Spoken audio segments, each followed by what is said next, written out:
بسم اللہ الرحمن الرحیم۔ میری والدہ اسلام نہیں لائی، وہ آپ کی شان میں کچھ گستاخیاں بھی کرتی ہیں۔ اب میری ماں ہے، میں کچھ کہہ بھی نہیں سکتا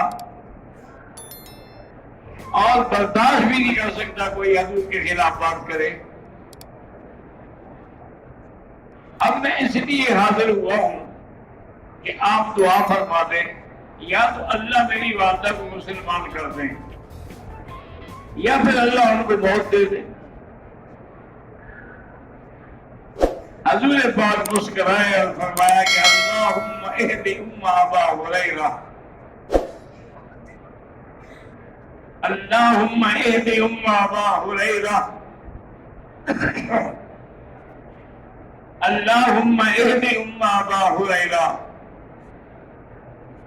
اس کے بعد حضرت ابو ہریرہ فرماتے ہیں میں تیز تیز قدم اٹھا کے چل رہا تھا، میرا ایک ساتھی ملا، کہنے لگا کیا بات ہے، کیوں تیز دوڑ رہے؟ کہنے میں سے دوڑ رہا ہوں کہ میں پہلے پہنچتا ہوں یا حضور کی دعا پہلے پہنچتی ہے۔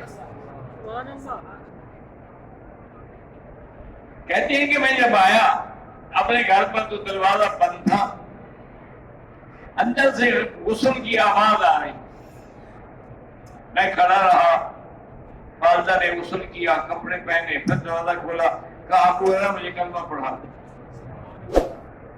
میں نے کہا تو لے جاؤ، نے کہا پتہ نہیں وہاں تک جاتے جاتے بہت آ جائے تو میں تو پھر اسلام سے رہ گئی، آپ مجھے کلمہ پڑھا دو پھر لے جاؤ۔ حضرت ابی ہریرہ نے انہیں کلمہ پڑھایا، اس کے بعد ان کو لے کے خوشی سے حضور کے دروازے پہ آئے۔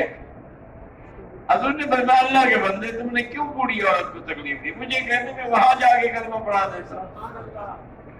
رحمت ہے نا۔ حضور صلی اللہ علیہ وسلم نے پھر انہیں کلمہ پڑھایا اور پھر خوشی خوشی حضرت ابی ہریرہ بھی اور اس کی والدہ بھی اپنے گھر چلے گئے۔ حضور کے منہ سے جو بھی منہ سے بات نکلتی ہے اللہ پوری کر دے۔ ایک دن کھانا کھایا جا رہا تھا کہ ایک آدمی ذرا مغرور قسم کا آدمی تھا، وہ بائیں ہاتھ سے کھا رہا تھا۔ حضور نے انہیں کل بھی یمین ہے، دائیں ہاتھ سے کھانا کھایا کرو۔ انہوں نے کہا جی میں نہیں کھا سکتا دائیں ہاتھ سے، اور میں جو ایسا ہی ہوگا، تو پھر ساری زندگی وہ ہاتھ اٹھا ہی نہیں سکا، ہاتھ ہی شل ہو گیا ہمیشہ۔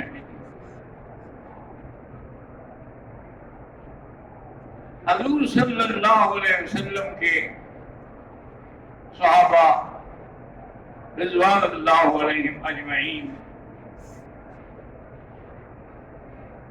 آپ کے پاس آپ نے اپنا ایک سفیر بھیجا کسرا کے پاس،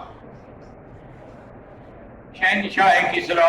اس زمانے میں یہ دو ہی سپر پاور تھی نا، کسرا اور قیصر۔ حضور نے خط لکھا اس کو کہ اسلام لے آؤ، جیسے باقی بادشاہوں کو بھی دعوت دی اسلام کی۔ جب اس کو خط ملا تو اس نے ضرور میں آ کے خط کو پھاڑ دیا، ٹکڑے ٹکڑے کر کے پھینک دیا، اور سفیر کو کہا کہ جاؤ یہی جواب دے دو۔ اس کے بعد اس نے بازان، اس کا گورنر تھا یمن کا، تو یمن جو ہے وہ مکے مدینے کے قریب لگتا ہے بنسبت اس کے ملک کے۔ اس نے بازار کو لکھا کہ اپنے اس آدمی کو جسے نبوت کا دعویٰ کیا اور مجھے خط لکھتا ہے، اس کی یہ جرأت کیسے ہوئی، اسے گرفتار کر کے میری دربار میں پیش کرو۔ بازار نے اپنے دو قوی ہیکل فوجی بلائے، ان کو سمجھایا کہ وہاں جاؤ مدینہ منورہ میں اور پہلے آرام سے ان سے عرض کریں کہ جی آپ کو بازار نے بلایا ہے۔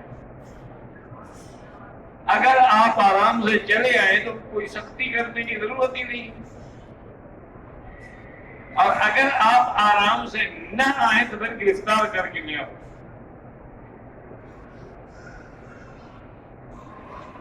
وہ دونوں آئے،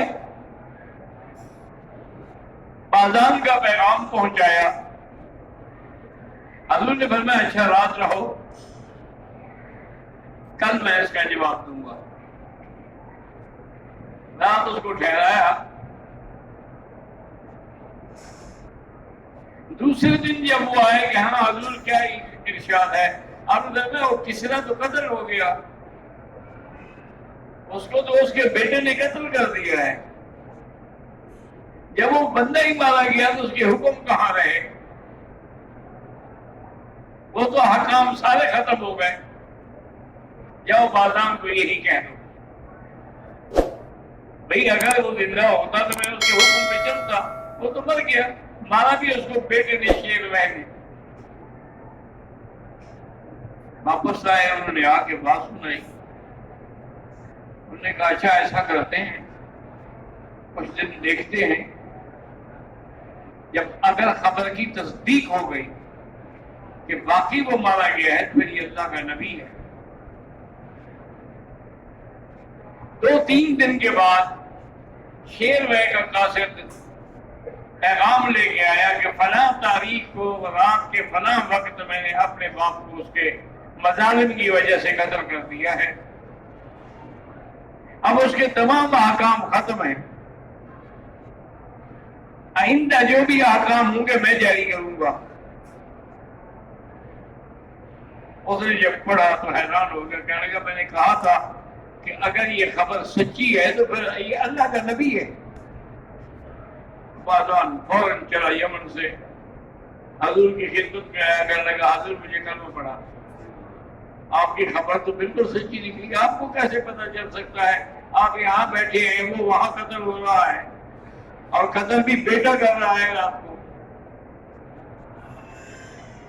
مجھے اللہ نے خبر دی ہے تو میں نے اللہ کے حکم پر تمہیں بتایا ہے۔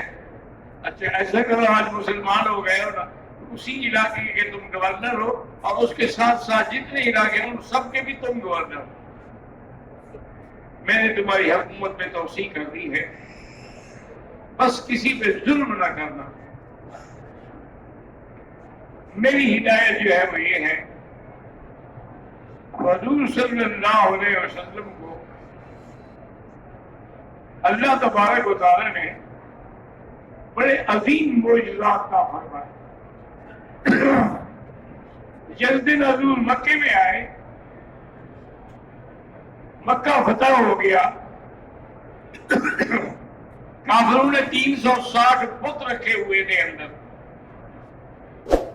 حضور کے ہاتھ میں چھڑی تھی اور انہوں نے باقاعدہ یہ زمین کھود کے ان کو جما کے رکھا ہوا تھا، تو حضور نے اپنی اس چھڑی سے اشارہ کیا، جاء الحق وزهق الباطل۔ صحابی کہتے ہیں جو اشارہ کرتے بت گر جاتا، جو اشارہ کرتے بت گر جاتا، سارے بت جو تھے وہ اشارے سے گر گئے۔ حضور صلی اللہ علیہ وآلہ وأصحابہ وسلم تسلیما کثیرا کثیرا۔ اور یہ بھی دعا کریں کہ قیامت کے دن جب تمام انبیاء جواب دے دیں گے شفاعت کا، تو شفاعت کرنے والے حضرت محمد مصطفیٰ دعا کریں کہ اللہ ہمیں آپ کی شفاعت نصیب فرمائے، آپ کی اطاعت نصیب فرمائے، اور جنت میں آپ کی رفاقت نصیب فرمائے۔ صدق اللہ مولانا العظیم وصدق رسولہ النبی الکریم۔